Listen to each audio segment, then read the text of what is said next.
You were saying that the different decades that the New England Patriots won, and I understand what you're saying about Tom Brady being the best player in the league. He wasn't the best player in the league all these years. He really wasn't. There were great players all around. You can argue your points that at one point Peyton Manning or Drew Brees was.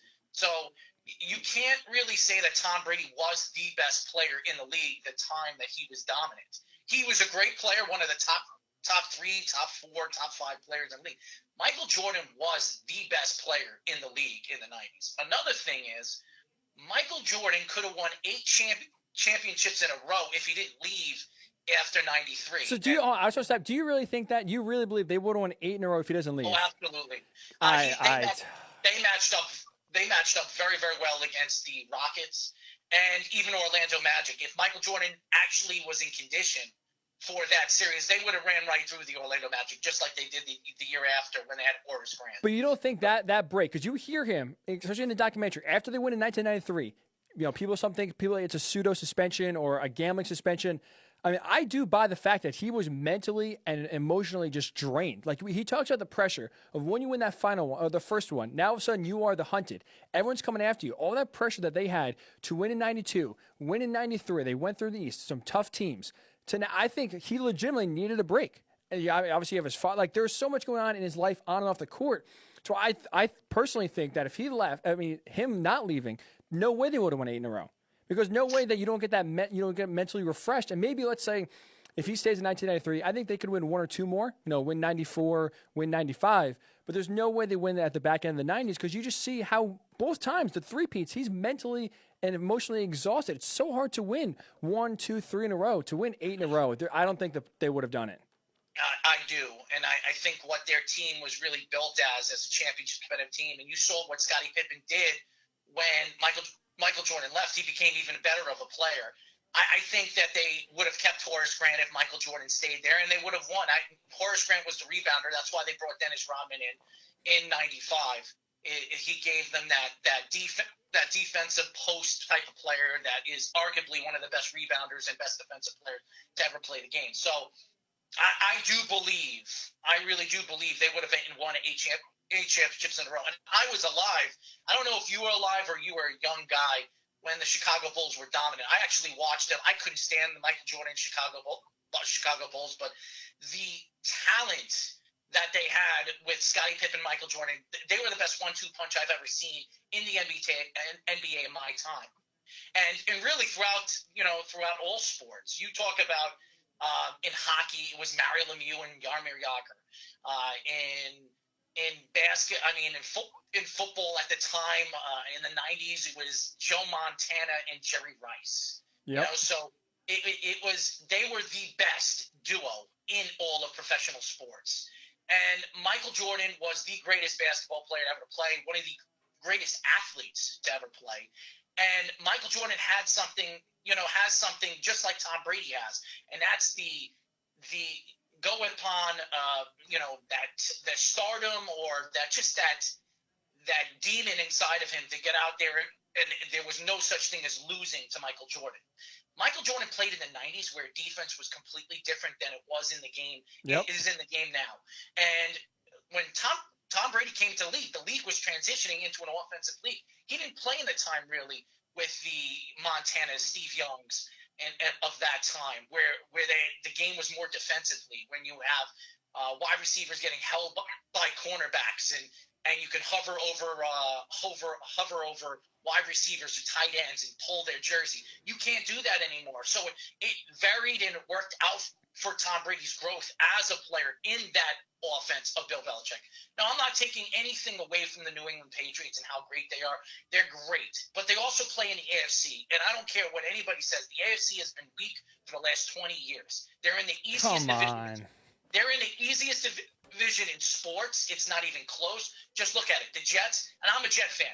The Jets have not been good. They had the two years with Rex Ryan, and they had the 1 year with Mangini. Besides that, they have not been good since Bill Parcells. Okay, they've been terrible. Al Groh. You want me to go through all the coaches? We know the history of the Jets does not favor them kindly. And the Buffalo Bills. They've been stinky too. The Buffalo Bills, what have the Buffalo Bills have done since the 90s? They've been terrible. They've been a horrific organization. And the Miami Dolphins, are you kidding me? They're a joke. But here's where I'll push back on you. So the NFL, right, the AFC East is not strong by any point, and I recognize that. Games, Ryan. That's 6 games. But Errol, but with the NFL, the way they schedule it, you play where you finish in your division, you play those same teams in the rest of your conference. So if you finish in first place, you're playing the other first place teams in the AFC. It's not like you're playing this crappy, terrible schedule year in and year out. You are playing the teams that match up against you year in and year out where you finish. So you finish in first place. Sure, the AFC East stinks, but you're playing the best of the AFC South, the best of the AFC North, the best of the AFC West, Ryan, every single year. One game, Ryan. 3 years. You're playing three games. But that's one game you're playing against those teams. That's 3 games. Just look at it. That's 3 games. That's 3 out of 16 is almost a quarter of your schedule against Go look at their first record. place. Go look at the Patriots' record over the last 15 years in their division. It's ridiculous. It's incredible. It's ridiculous. It's not even close. But you don't give them credit for the consistency, for constantly being good year in and year out. And again, the NFL prides itself on parity. The NFL tries to do everything possible to make sure dynasties don't form.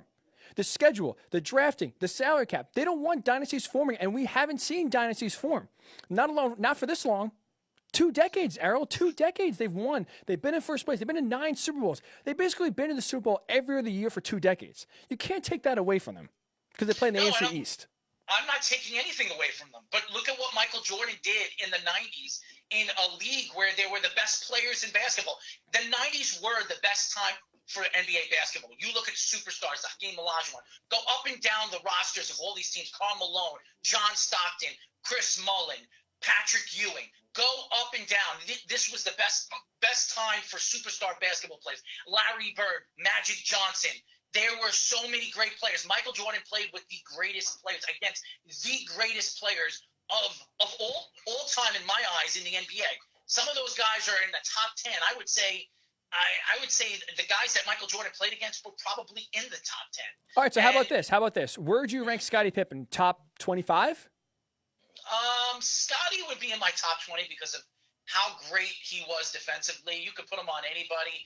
And Scottie was that other guy. And Scottie could have been the number 1 guy. You saw what he did in 94 when he took over and he was the number 1 guy. He averaged about 25, 26 points. Scottie Pippen could have been a number 1 guy. But I agree. Played with Michael Jordan. But this is why I bring that up. So I'm not taking anything from Michael Jordan. I'm not trying to diminish what the Bulls did. Michael Jordan played with a top 20 guy by his side for the entire run. Tom Brady, outside of that 2.5 year gap from 07, 09 when he had Randy Moss, he didn't have a superstar. He didn't have a top 20 player in the league at any point, really, that's out of Randy Moss. I mean, to have a rotating cast for 2 decades, to basically bring in a guy like Wes Welker, bring in a guy like Julian Edelman, make them who they are today because of him, because of the way he was on offense. You got to give Tom Brady credit because he's the one who's making these guys. And again, I'm not trying to take anything from Michael Jordan. He played in a great and a tough era, but he had one of the top 20, in your mind, players of all time on his side. One but guy, that's almost half the team. 2 out of 5 in basketball. Go look at their team and how many transition of players that they had over that 8-year span. Look at the players that the Bulls brought in. Luke Longley, is he Hall of Fame? Is he a good player? No. Bill Cartwright? Come on, give me a break. Yeah, but the Patriots did the same thing with more role players over a longer period of time.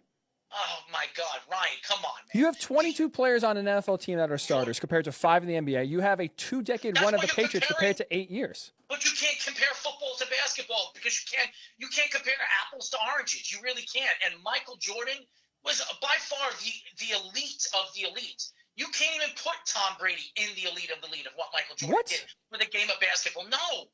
Tom Brady's not the biggest winner, the best winner in NFL history. Did you hear Daniel Stern at the end of the last episode? What did he say?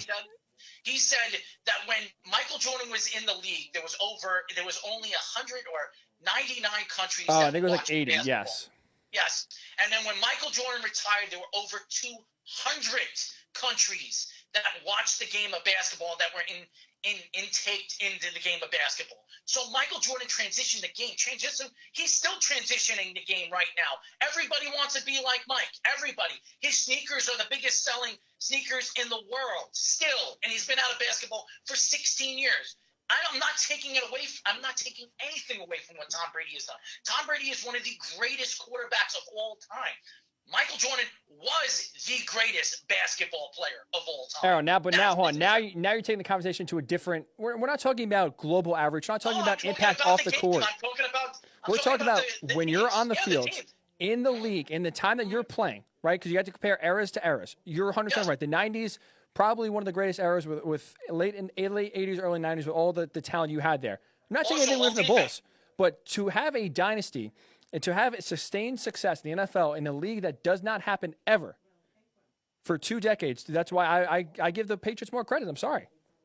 The Patriots cheated. Did you ever hear that saying?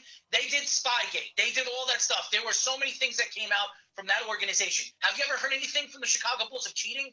Come on, Ryan, the whole point here, and I'm not going to compare apples to oranges with the Chicago Bulls and the New England Patriots, because to me, they're two of the greatest teams in both professional sports. They're both great organizations. But to argue a point that that it was more impressive that the New England Patriots did what they did than the Chicago Bulls, go look at what the defenses were in those 90s against those 90s teams, those Chicago Bulls. You were getting thrown out into the audience, and there was no flagrant fouls. Michael Jordan was getting tossed around. If LeBron James played in the 90s basketball, LeBron James would have been hurt. He wouldn't have had the career that he had because LeBron James goes up and down the court with speed and all that other stuff. So again, I'm not arguing the point that it wasn't impressive what New England has done over the last couple of decades. It's unbelievable. Six Super Bowls. But again, go look at the NBA and Eastern Conference when Michael Jordan played. That was the better conference. Go look at those teams, the Detroit Pistons, the New York Knicks, the Celtics. Go up and down the rosters of those teams in the East, and then you compare to the West from the 90s games of the NBA. Go compare them. It's not even close. When you go to the AFC and you've seen what Tom Brady's done in the AFC all those years, come on, Ryan. The AFC is garbage. It's been garbage. The Chargers in the early 2000s were a great team. They were the number 1 team in their division for 3-4 years with LaDainian Tomlinson and Phillip Rivers and those great defenses. Ask me how many championships they've won. Actually, ask me how many rounds they won. So to tell me and argue the point that New England has been more impressive than the Chicago Bulls, the way they dominated the 90s, is ridiculous. I'm going to finish up with this because you have to also take into account the errors. You keep talking about defense. You can't play now. Defenses back then were so physical. But guess what? The Bulls teams were used to playing that way, and they built their team on defense and getting the tough bucket. Just like today's, okay, sure. So the NBA is more spaced out. The NFL, you have more leeway. The receivers can't really get touched. The quarterback can't get touched. But guess what? Every single team is working with those circumstances. So whatever team takes advantage of the circumstances that they're dealt with are the ones that win year in and year out. And how about the Patriots? Keep talking about the AFC is so crappy. The Patriots, through 2 decades, have dethroned a lot of great dynasties and also took away teams that should have been dynasties, should have been the next biggest dynasty. Greatest show on turf. Threw them out of the way. Now the Patriots come on. The game they cheated on? Yeah, okay. Spygate? Yeah. Legion of Boom. That was supposed to be the next team. Young defense, Richard Sherman, Russell Wilson. They smoked the Broncos and Peyton Manning in that Super Bowl. They're going for 2 in a row. They were supposed to be the next hot team. They beat the Seahawks, and guess what? The Seahawks don't get back to the Super Bowl since. The next boy won. Everyone wants to be Sean McVay. Everyone wants to hire the next Sean McVay. They hold that guy, the offensive genius, the guy who's supposed to change football to 3 points in the Super Bowl. They suffocate the Rams team. And guess what? They suffocated the Rams team. They didn't have Gurley, their best player throughout the season, one of the MVP candidates of that year. And guess what? In that year, in that game before, they go into the Super Bowl dome with Drew Brees, and the Saints had a great year. Guess what? They won that game. Sans Todd Gurley. They had no problem going to the dome and beating the Saints. And guess what? The future GOAT, Patrick Mahomes, is the man. And you saw what happened in the game. They shouldn't have won that game. Why? So don't get me started about the Rams and what they did and why they were in the Super Bowl. They shouldn't have even been in the Super Bowl. Errol, I hate to tell you. I hate to tell you. The call was missed, but guess what? In overtime, guess who got the ball first? The Saints. I don't know why everyone wants to throw this fact away. The Saints had the ball in overtime and the chance to win. You know what Drew Brees did? He threw an interception. So sure, missed call. Guess what? Should have went to overtime. That game should have never went to overtime. Plenty of teams get bad breaks year in and year out. You want to say this is one of the colossal misses? I'm not disagreeing, but let's not pretend the Saints were they didn't have another chance to still go and win the game.